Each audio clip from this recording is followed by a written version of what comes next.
And going to Cleveland was almost like going to extension of Long Island. Is that So, right? I mean, I've known it for a very long time. I mean, I don't think Public Enemy Records would ever exist if it wasn't for him in Cleveland to start it off, and then later on, people like Dave Talbot, Right. you know. Well, we love to hear that, man. We're glad that that Nerve DJs can be a part of that and your successes.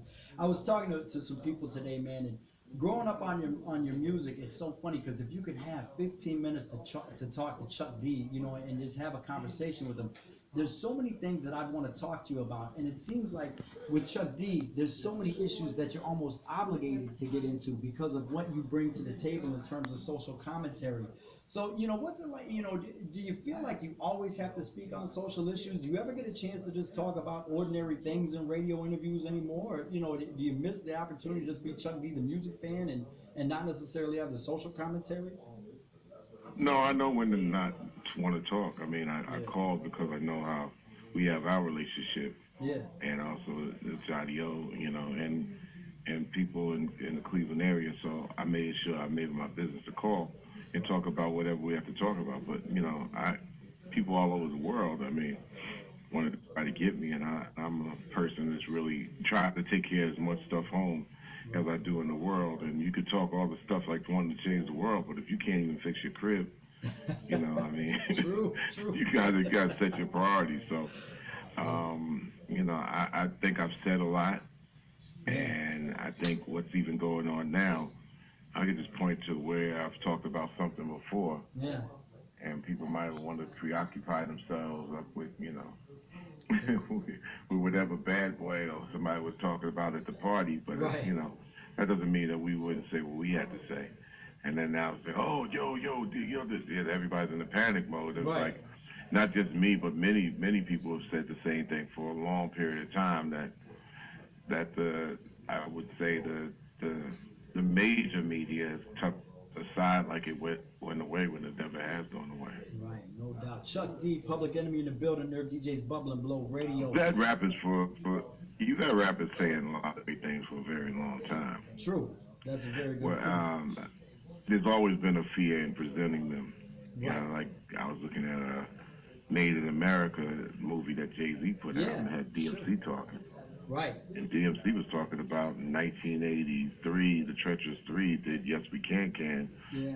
and not only was it later on a presidential theme for Barack Obama, but it said everything that could apply right to today. Isn't that So crazy? why wouldn't that record, be heard? And why wouldn't what Moji Special K in LA said in 1983? Why wouldn't it apply right now? The message by Melly Mel applies right now. So I mean, 100%. you don't always need, um, to say something new You when don't you've always said have it to before, reinvent but the you wheel. also need, new young cats to also know that they got a responsibility in their own world to step up. Right. So It seems like what's gone from it, like hip hop in its golden days and its formative years, there was always talk of violence. There was always talk of the streets. There was always talk of this and that. Back in the '90s, it was there, but there was also a conscience to it. The same rappers that were talking about the streets had some sort of conscience, some sort of responsibility that they felt to try to change things going forward.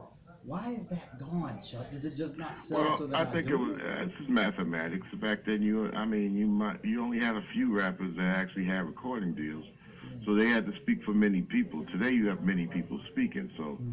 they could kind of like stay in their zone and say whatever they feel. They don't have barriers that keep them from recording or releasing. So I don't think enough time is being played into listening to everybody that's saying things. That's a good point. And I mean, it's easy to point to Kendrick Lamar Right.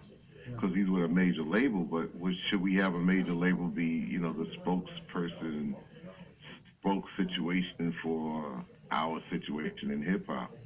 That's We gotta that's look an there. We interesting gotta point. check that, And And I love Kendrick Lamar, but yeah, there's so many artists, and it's such an obscurity for people doing the independent thing.